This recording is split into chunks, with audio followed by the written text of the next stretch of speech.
আপনি এখানে বসে বসে কি ভাবতেছেন? ভাবি আমি হচ্ছে আমার খামারের বিষয়ে এখন চিন্তিত। বর্ষাকাল এসে গেছে, এখন দেখি কি করা যায়। বর্ষাকালে গরু শুকায় বেশি।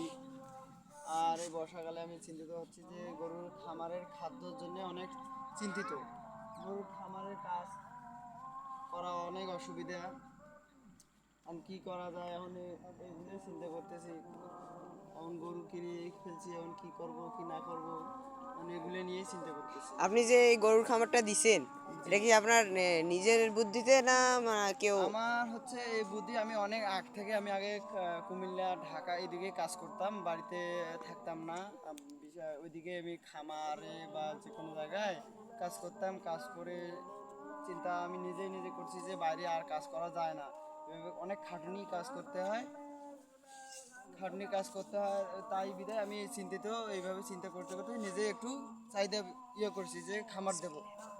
এখন আরও উৎসাহ হচ্ছে ফেসবুকে ইউটিউবে ভিডিও বিসমিল্লাহ এগ্রো থেকে। আমার এই বিসমিল্লাহ এগ্রো সাইফ ভাইয়ের থেকে উৎসাহ আরও পেয়েছি, সাহস পেয়েছি।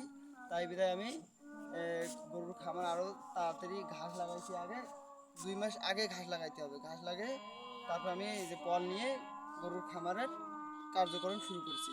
বর্তমান 4টে গরু এখন নিয়াদ আছে মঙ্গলবার।